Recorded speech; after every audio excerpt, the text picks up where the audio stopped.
గారికి ప్రత్యేకమైనటువంటి అభినందనలు. నేను ఒక గవర్నమెంట్ స్కూల్లో టీచర్నండి. అలాగే రాష్ట్రంలో 8వ తరగతి చదువుతున్న పిల్లలు చదివే హిందీ టెక్స్ట్ బుక్ రచయితని కూడా నేను. అయితే అండి, నేను ఎందుకు ఈ విషయం చెప్తున్నాను అంటే, నేను బ్రదర్ గారిని ఎప్పుడు చూశాను అంటే డిసెంబర్ 19వ తారీఖునండి. మా నాన్నగారు హాస్పిటల్లో ఉన్నారండి.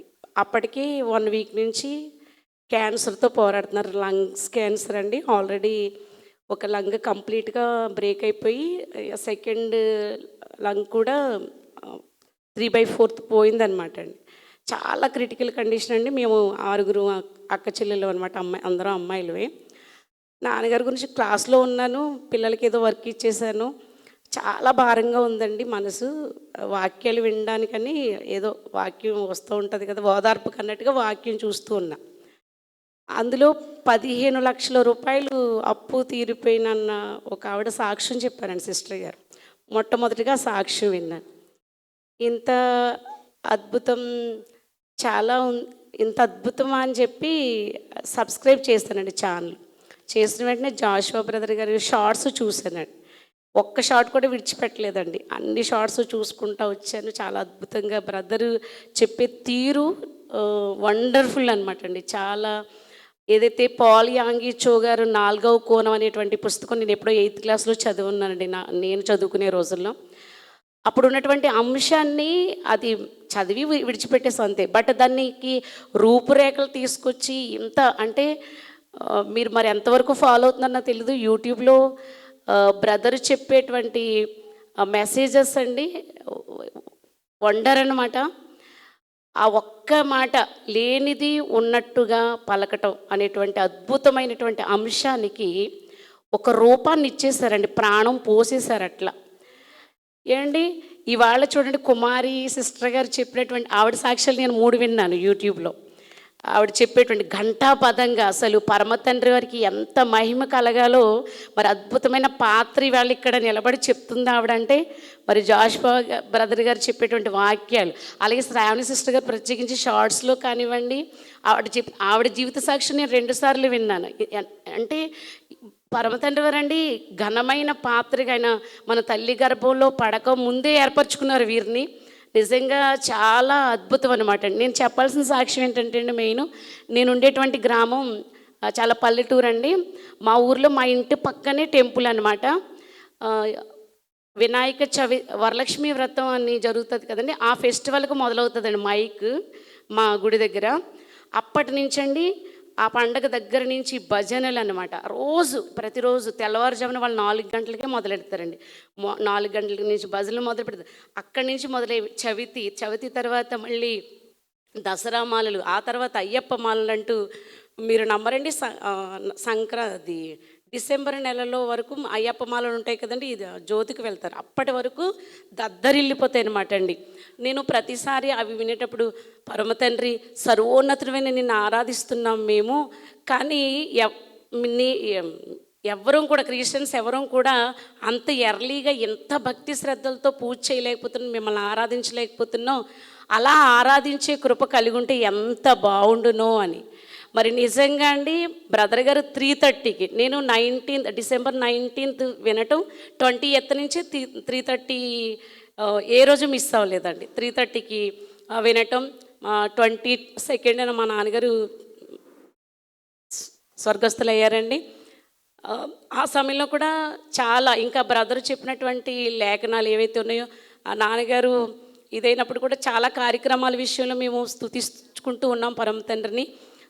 స్తుతించుకుంటూ ఉన్నప్పుడు అన్నీ ఏవైతే మేము కావాలని అనుకున్నామో అన్నీ కూడా చాలా సక్రమంగా జరిగాయండి. ఇవాళ జాషువా బ్రదర్ గారి యొక్క 3:30 ప్రేయర్స్ లేదా మధ్యాహ్నం 2:30 ప్రేయర్, ఈవినింగ్ 8కి ఫాలో అవుతున్నటువంటి అందరం కూడా అండి ఒక్క చిన్న లైక్ అండి, ఆ లైక్ థంబ్ సింబల్ మీద ఒక లైక్ ఇస్తే మనలాంటి వాళ్ళు అనేక మంది రక్షింపబడతారండి. మనలాంటి వాళ్ళు అనేక మంది అండి చాలా స్ప్రెడ్ అవుతాయి అన్నమాట. ఆ లైక్ ఇవ్వటం వల్ల ఏంటంటే అనేక మందికి వెళ్తుందండి. అనేక మందికి వెళ్ళటం వల్ల ఏంటంటే చాలామంది అండి వెళ్ళ కృపాకాలం, అన్యులు చెప్తే కలియుగం అని చెప్తారు. అందరూ బాధల్లోనండి. ఒక్కొక్కరు ఇవాళ ఇక్కడికి వచ్చిన ప్రతి ఒక్కరిలో కూడా భారంతోనే వచ్చారు. ప్రతి ఒక్కరి భారం ఇక్కడ నేను మొన్న మా ఫ్రెండ్ ఒకరు ఇక్కడండి హైదరాబాద్ నుంచి నాతో పాటు వచ్చారు. ఆ ఫ్రెండ్ కూడా బాధలో ఉన్నారంటే నేను వెంటనే ఏం చెప్పానంటే బ్రదర్ గారిది మెసేజ్ పెట్టి ఒక వీడియో పెట్టి ఇది చూడండి మీ భారం కాస్త తగ్గుతుందంటే ఆ రోజు నుంచి ఈ రోజు వరకు కూడా ఆవిడ వీడియోస్ చూడటం ఆదరణ పొందటం. ఇదిగోండి ఈరోజు ఫస్ట్ టైం అని మేము రావటం సంపూర్ణ రాత్రి ప్రేయర్కి. మీరు కూడా రండి, మీరు హైదరాబాద్, నేను ఎక్కడ రాజమండ్రి నుంచి వచ్చానండి. సో సిస్టర్ గారు మేము కూడా ఇక్కడ పాల్గొనడం జరిగింది. ఎందుకంటే అనేకమైనటువంటి కుటుంబాలకి క్షేమకరమైనటువంటి దినాలండి ఇవి మనం చూడబోతున్నాము. మా గ్రామంలో ఏంటంటే నేను యాక్చువల్గా యూట్యూబర్ అండి. నేను వీడియోస్ చేస్తాను 6th to 10th క్లాస్ పిల్లలకి. నైట్ అంతా వీడియోస్ చేసి తెల్లవారుజాము 3ంటికి అలా పడుకోవటం, 7:30 అలా లేచేదాన్ని. ఎప్పుడైతే ఇప్పుడు December 20th నుంచి నా టైం టేబుల్ కంప్లీట్గా మారిపోయింది అనమాట అండి. 3:30కి లేవటం అంటే నా గ్రామంలోంచి ఫస్ట్ స్తుతి పాత్ర ఎవరికి వెళ్తుందండి? సర్వోన్నతుడైనటువంటి ఆ మెస్సయ్య వారికే వెళ్తుందండి స్తుతి పాత్ర. అంతవరకు విగ్రహాలకు వెళ్ళింది. December 20th నుంచి సర్వోన్నతుడికి వెళ్తూ ఉందండి స్తుతి పాత్ర 3:30 నుంచి 5 వరకు. ఆ తర్వాత సిస్టర్ గారు చేసేటువంటి స్తుతి మీరు విన్నారా? ప్రతిదీ వాక్య రూపంలో చెప్తూ ఉంటారు. మనం కలిగి ఉన్నాం కదండి ధర్మశాస్త్రం. ఈ ధర్మశాస్త్ర గ్రంథంలో ఉన్నటువంటివి 66 పుస్తకాలు ఉన్నాయి. 40 మంది ప్రవక్తలు అయితే అపోస్తులైతే రచించిన వాళ్ళు ఉన్నారు. 1189 అధ్యాయాలు ఉన్నాయి. 31,102 వచనాలు ఉన్నాయండి. ఇంత ఆదికాండం నుంచి ప్రకటన గ్రంథం వరకు కూడా మెస్సయ్య వారి యొక్క రాకడ గురించి మనకు వచ్చినటువంటి రక్షణ గురించి తెలియజేస్తుంది. ఎంత సర్వోన్నతుడి గురించి ఈయన స్తుతించడానికి ఎలా స్తుతించాలి, ఎలా ఆరాధించాలి, ఎలా మేలులు పొందుకోవాలన్నటువంటి అంశాన్ని ఇవాళ భార్యాభర్తలు ఇద్దరు మరి ఎట్లా లేస్తున్నారో, ఎట్లా ఇంత భారభరిత వయసు చూస్తే చిన్నది కానీ ఎంత భారమైనటువంటి పరిచర్యను చేస్తున్నారంటే మరి పరమతండ్రి వారు ఎంత గొప్ప శక్తిని ఇచ్చారో మనకు తెలుస్తూ ఉందండి. సో సిస్టర్ గారు చేసేటువంటి ఆ స్తుతి ఆరాధన విన్నప్పుడు నాకు చాలా అద్భుతం అనిపించింది అనమాట అండి. ఇంత అద్భుతంగా వాక్యాల్ని ప్రతి వాక్యాన్ని కూడా స్తుతిగా మార్చుకుని చెప్తున్నారు. ఈ మహత్యందులో ఉంది అని చెప్పి చూడాలి నేను కూడా అని అనుకుని హెబ్రీల గ్రంథం నేను ఆ రోజు నాకు ఆ దినచర్య ప్రకారంగా మనం రెగ్యులర్గా చదివే వాక్యాలు హెబ్రీ పత్రిక అనమాట అండి. ఆ హెబ్రీ పత్రిక స్టార్టింగ్ నుంచి ఉన్నటువంటి వాక్యాలన్నీ కూడా సిస్టర్ గారిలాగే నేను కూడా స్తుతులుగా మార్చుకుని ప్రతి వాక్యాన్ని నేను హెబ్రీ దగ్గర నుంచి ప్రకటన గ్రంథం వరకు రాస్తానండి. తర్వాత కీర్తనలో కూడా రాయటం జరిగింది. సిస్టర్ గారు మన ప్రేయర్ అయిన తర్వాత ఈ స్తుతులన్నీ కూడా చెప్పుకోవటం వల్ల అసలు సమస్యలు చాలా ఉన్నాయండి. ఆ సమస్యలన్నీ కూడా నేను వాటికి పేరు కూడా ఎత్తుకోను. ఎందుకంటే ఇంకా బ్రదర్ వాటిని సమాధి చేసేయమన్నారు, చేసేసాం అంతే. సమస్యలు వద్దు మనకి. కేవలం సర్వోన్నతుడు మన పట్ల చేసేటువంటి కార్యాలు ఏవైతే ఉన్నాయో వాటిని మాత్రమే తలుచుకుని ముందుకెళ్ళి నాకు నిజంగా ఇప్పుడు కుమారి సిస్టర్ గారు చెప్తుంటే ఎంత అద్భుతం అనిపిస్తుంది అనమాట.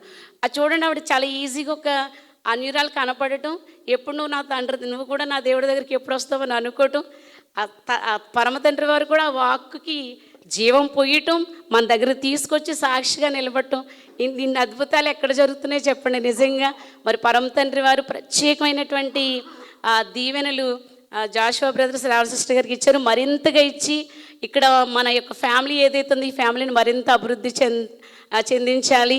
అలా మనం ప్రేయర్ చేయాలి. కుమారి సిస్టర్ గారు అన్నారు కదా, పెద్ద సండే ఆరాధన వర్షిప్ కూడా జరగాలి, ఇంకా కానుకల విషయంలో కూడా చాలా ఇదిగా ఇవ్వాలి అని చెప్పేసి అవన్నీ కూడా జరుగుతాయండి. మంచి దర్శనం. నేను పరమ తండ్రిని సంబోధిస్తుంటే ఏంటి ఈవిడ యేసయ్యని ఒక చోట అనలేదు, యెహోవా అని ఎక్కడ చోట అనలేదు అనుకుంటారేమో. యాక్చువల్గా మేము సండేస్ చేయమండి, సబ్బాతులు చేస్తాము. ఈరోజు సబ్బాతు సాటర్డే, శుక్రవారం సాయంత్రం 6 నుంచి శనివారం సాయంత్రం 6 వరకు మేము యేసయ్యనము యెషువా అని హెబ్రీ భాషలోనే పలుకుతామండి. యెహోవా అని యాహ్వే అంటాము. అట్లాగే పర్ణశాలల పండుగ, పస్కా పండుగ ఇలాంటివి చేస్తాం. అయినప్పటికీ కూడా నాకేంటంటే బ్రదర్ చెప్పేటువంటి ఈ విశ్వాసపు యొక్క పెంపుదల, ఆత్మీయ వైపు నడిపించేటువంటి విషయంలో నేను నిజంగా సరెండర్ అయిపోయానండి. ఎందుకంటే అద్భుతంగా నడిపిస్తూ ఉన్నారు. మరి పరమ తండ్రి వారు వీరి ద్వారా ఈ యొక్క హైదరాబాద్ సిటీనే కాదు యావత్ భారతదేశాన్ని కుదిపేసి రాకడలో అందరినీ కూడా వీరి ద్వారా ఎత్తబడాలని చెప్పేసి కోరుకుంటూ ఉన్నారండి. పరమ తండ్రి వారికి సమస్త ఘనత మహిమ కలుగును గాక. Thank you.